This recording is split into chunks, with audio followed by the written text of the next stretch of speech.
نے اچھوں میں سے کام شروع نہیں کیا، سماج کے پچھڑے ہوئے لوگوں کے درمیان کام شروع کیا ہے۔ تو عالم جو ہے وہ خوشگوار علاقے نہیں ڈھونڈتے، تبھی تو مولوی کی تنخواہ سب سے کم ہے، پھر بھی مولوی سب سے آگے کام کر رہا ہے۔ کم ہے کہ نہیں؟ یہ جتنے ٹرسٹی ہیں مولوی کو 5,000 10,000، کسی کی جان نہ نکلے تو 15,000 دے دیں گے، لیکن اس کے باوجود عالم جو ہے دیکھیے کتنی تندہی کے ساتھ، کتنے اخلاص کے ساتھ، کتنی استقامت سے خدمت دے رہے ہیں۔ کیوں؟ کیونکہ ان کی نظر میں وسعت ہے، وہ صرف چھوٹے چھوٹے فتووں پر دین کو نہیں چلاتے، وہ ایک عام انسان کے اندر بھی ایک ولی اللہ کو تلاش کر لیتے ہیں، وہ ایک مزدور کے بیٹے میں بھی ایک محدث کو تلاش لیتے ہیں، وہ ایک غریب کے بچے میں سے بھی ایک حافظ قرآن بنانے کا فن رکھتے ہیں۔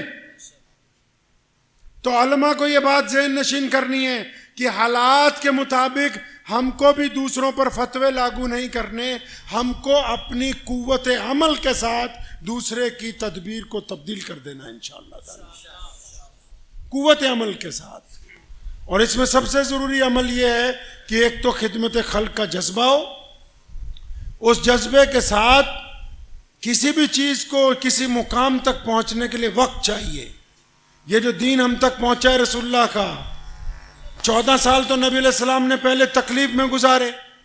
ہم سمجھتے ہیں دین یہ بہترین کرسی ہے، یہ گدے ہیں، رضائیاں ہیں، یہ خوشبو ہے۔ نہیں، نبی علیہ السلام ایک دن شام کو گھر پہنچے، سیدہ فاطمہ الزہرا اپنے والد محترم سے ملی تو رونے لگیں، کہنے لگی ابا جی آپ آئیے۔ نبی علیہ السلام کو ایک چارپائی پہ بٹھایا، آپ صلی اللہ علیہ وسلم آرام سے جب لیٹے تو ایک بالٹی میں پانی لائیں اور آپ صلی اللہ علیہ وسلم کی زلفیں دھونے لگیں اور روتی جاتی ہیں، ابو ان زلفوں میں دیکھیے کتنی مٹی ہے، آپ کے کپڑوں پہ دیکھیے کتنے گرد و غبار ہے، اے ابا جی یہ کب یہ پریشانی ختم ہوگی، کب یہ آزمائش کے دن ختم ہوں گے؟ نبی علیہ السلام سمجھ گئے کہ بٹیا کے دل میں اپنے والد کی تکلیف کا درد ہو رہا ہے، تو جب اٹھے اپنی بیٹی کو کہا نانا بٹیا یہ کوئی تکلیف کی باتیں نہیں ہیں، تمہارے ابا کو جو اللہ نے مرتبہ دیا ہے، جو ذمہ داری دی ہے وہ اتنی بڑی ہے کہ قیامت تک کے آنے والے لوگوں کو ہم نے راہ راست پر لانے کا ایک مشن شروع کرنا ہے۔ یہ ظاہری اسباب دیکھنے میں تو ایسا لگتا ہے کہ گرد گریدہ ہیں، ان کے اندر مٹی چلی گئی بالوں میں، یہ کپڑے ضرور گرد آلودہ ہو سکتے ہیں، لیکن یہ انسانی معاشرے میں ایک پاکی کے نظام کو قائم کرنے والا لباس ہے۔ تو زیادہ توجہ کپڑوں پہ نہیں دینی، زیادہ توجہ آسائش کے اوپر نہیں دینی، زیادہ توجہ انسانوں کی مزاج شناسی کے اوپر دینی ہے، لوگوں کے مزاج کو درست کرنا ہے۔ حضور صلی اللہ علیہ وسلم نے کوئی محل تھوڑی بنائے، کوئی قلعہ نہیں تعمیر کروائے، کوئی انڈسٹری نہیں لگائی، لیکن آج دنیا میں سب سے زیادہ زمین کس کے پاس؟ مسلمانوں کے پاس۔ سب سے زیادہ دولت کس کے پاس؟ مسلمانوں کے پاس۔ سب سے زیادہ ٹیکنالوجی کس کے پاس؟ مسلمانوں کے پاس۔ روئے زمین پر سب سے خوشحال ملک کون سے ہیں؟ وہ بھی اہل ایمان کے۔ کیوں؟ رسول اللہ نے انسانوں کا مزاج بدلا ہے۔ ہم تک دین کیوں پہنچا بھائی؟ کیا ہمیں پیسے دیے گئے؟ کیا ہمیں پینشن لگائی گئی ہے؟ نہیں، نبی علیہ السلام نے ہمیں جینے کا ڈھنگ عطا فرمایا۔ اس ڈھنگ میں ماں باپ کی محبت ہے، اس میں غیر مسلم پڑوسیوں کے ساتھ شفقت کا معاملہ ہے، اس میں بچوں کے ساتھ ایثار اور قربانی کا جذبہ ہے، اس محبت کے جذبے میں ایمانداری ہے، خلوص ہے، جرت ہے، استقامت ہے، جو نبی علیہ السلام نے ہمیں عطا فرمایا ہے۔ تو تمام عالم یاد رکھیں، ایک چھوٹی سی آپ کو گزارش کرتا ہوں، نصیحت تو علماء کو نہیں کی جا سکتی، یہ تمام انبیاء کے وارث ہیں ماشاءاللہ۔ گزارش یہ ہے کہ جب ہمارے نبی علیہ السلام دنیا میں آئے تو انہوں نے عربی زبان میں دین عطا فرمایا۔ کون سی زبان میں؟ اب جب 300-400 سال چلتے رہے ہم لوگ، تو عمر بن عبدالعزیز جو مسلمانوں کے خلیفہ تھے، ان کے بعد ایک ایسا وقت آیا کہ جن حکومتوں کے پاس اسلام پہنچا تو ان کو ایسا لگنے لگا کہ عربی کا ترجمہ کسی اور زبان میں بھی کریں تاکہ اور لوگ اللہ کے نبی صلی اللہ علیہ وسلم کی باتوں سے فائدہ اٹھائیں۔ یہ بڑے میاں کو بولو بیٹھ جائیں، ان کو بولو بیٹھ جائیے۔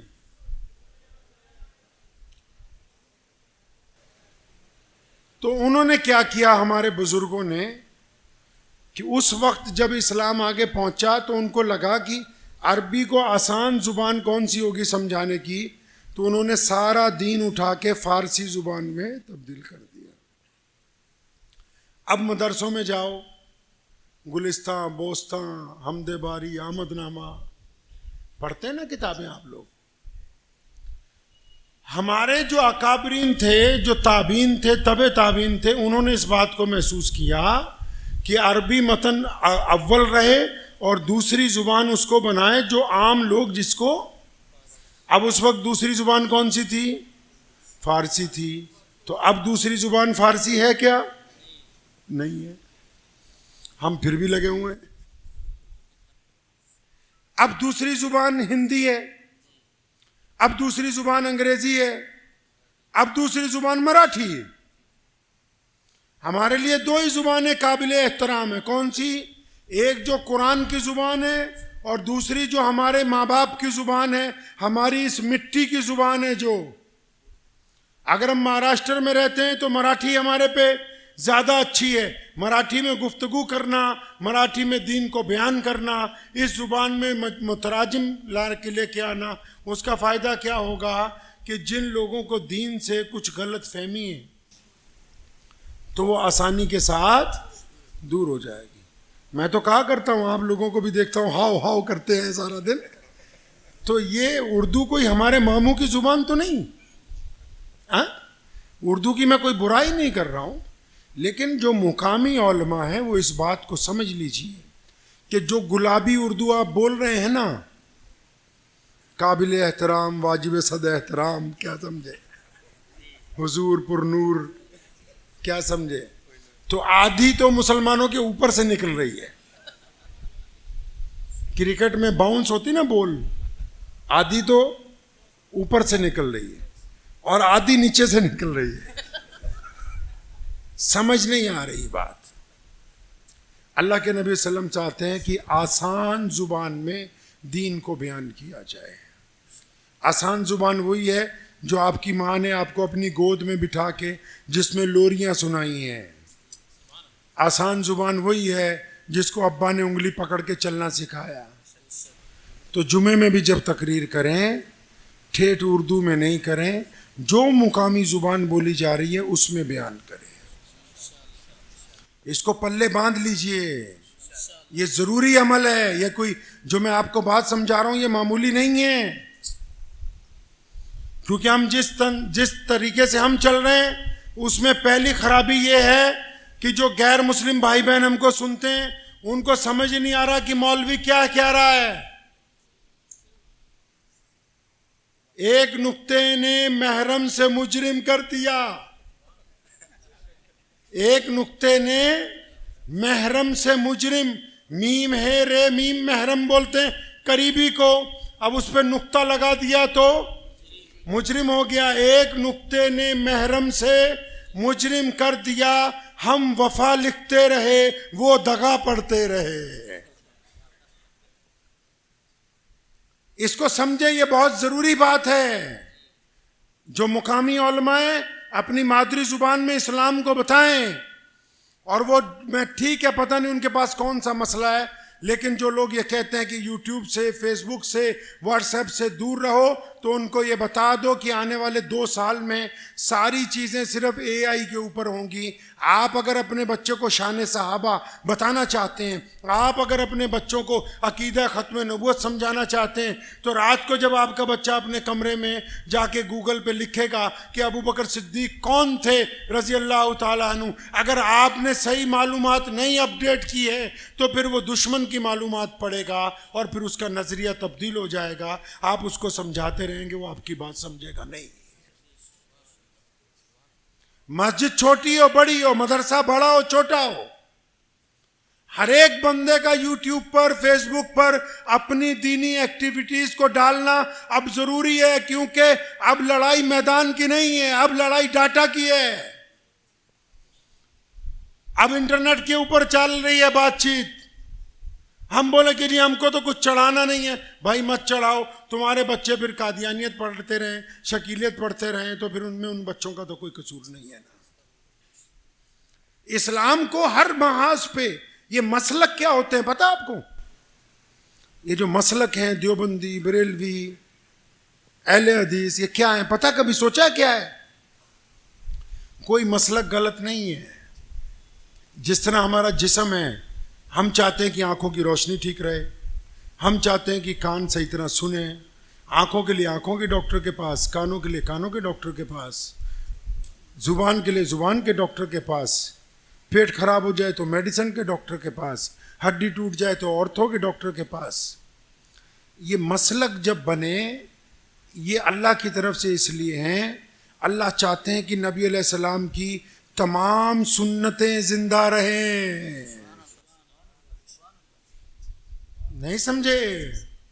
اللہ چاہتے ہیں کہ دین کے تمام شعبے زندہ رہیں، سلامت رہیں. اسی لیے کسی کو نماز کا کام پکڑا دیا، کسی کو تبلیغ کا کام پکڑا دیا، کسی کو اشاعت کا کام پکڑا دیا، کسی کو رفع دین کا کام پکڑا دیا. نہیں سمجھے؟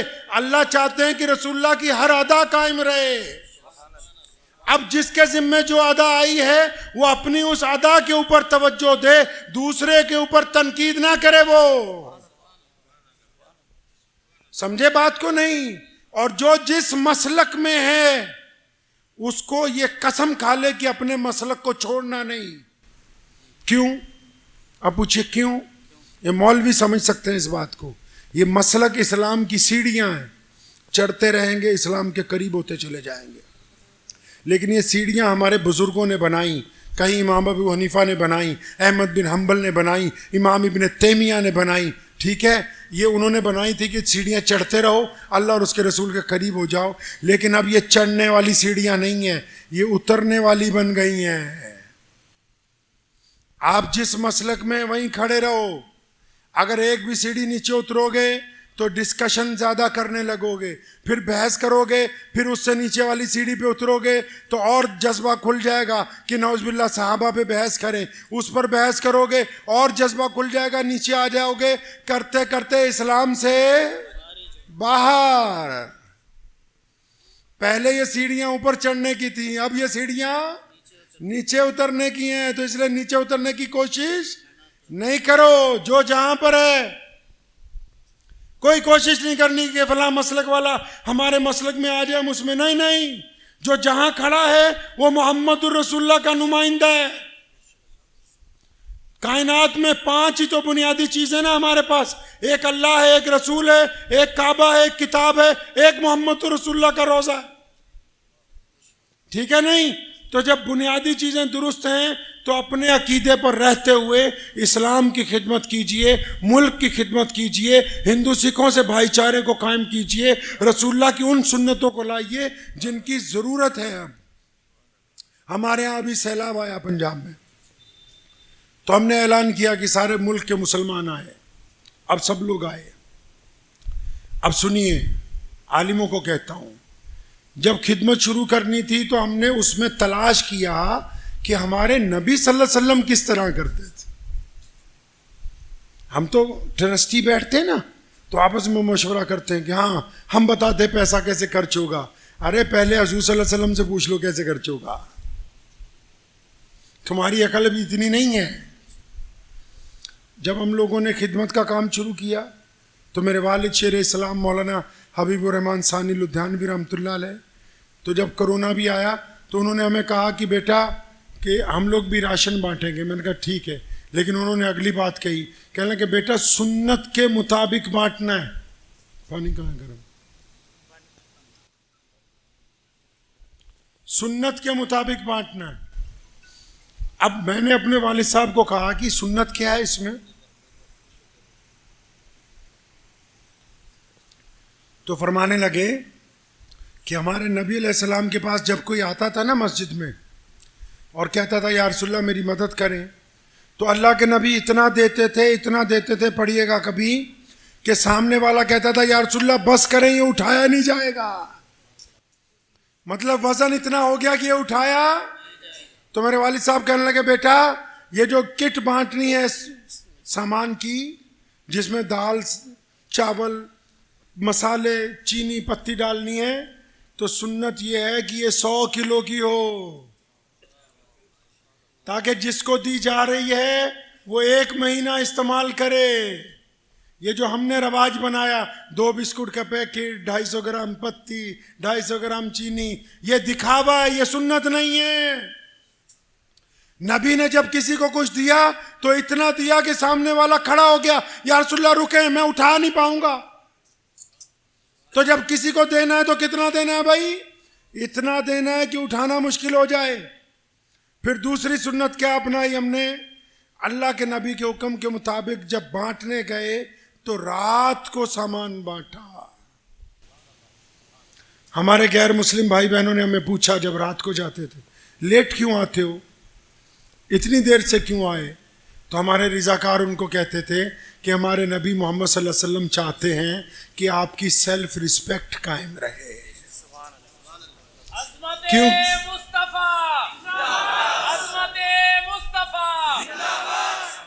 کیونکہ ہمارے نبی علیہ السلام کی سنت ہے، وہ کہتے ہیں کہ دائیں ہاتھ سے دینا ہے اور بائیں کو خبر.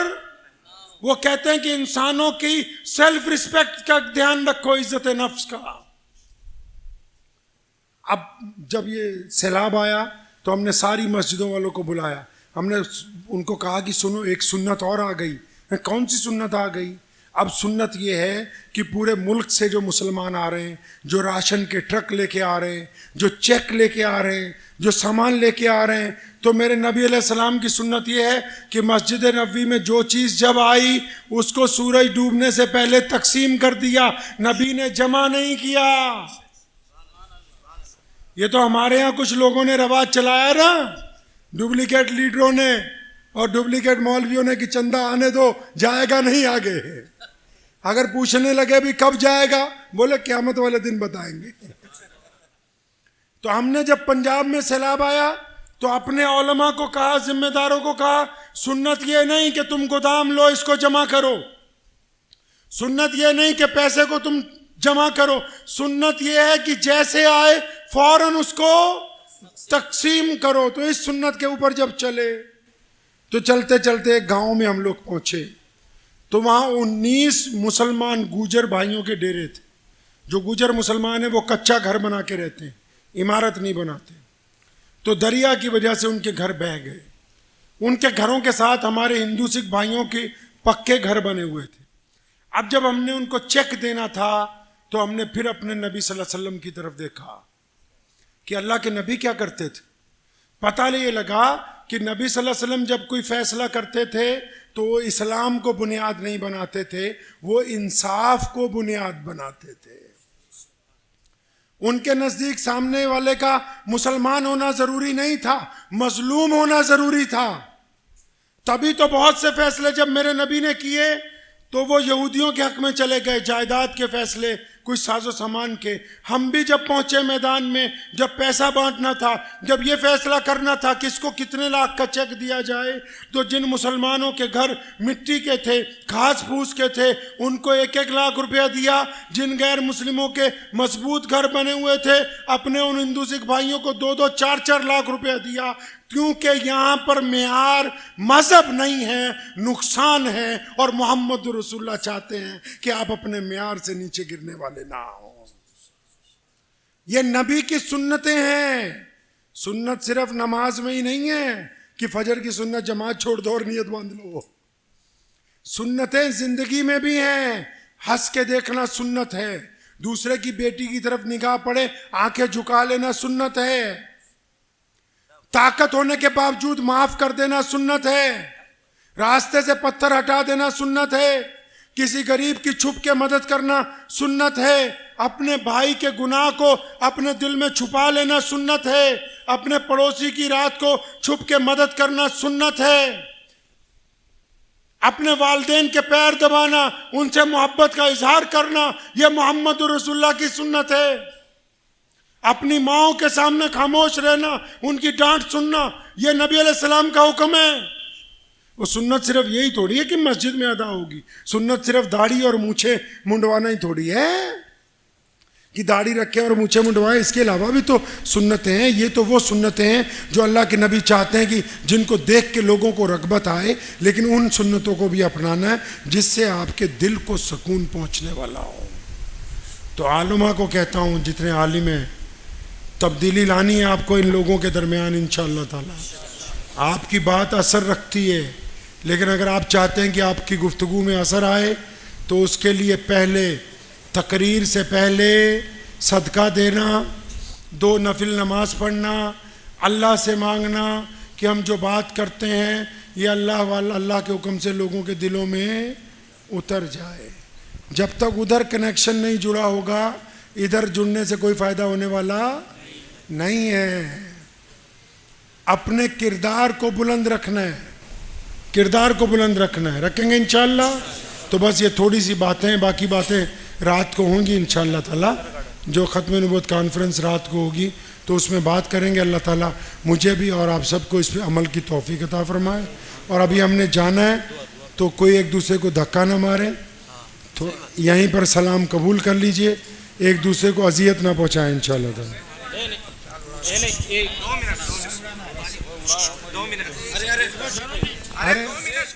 تھوڑا سا تو کرنے دو. سیکورٹی.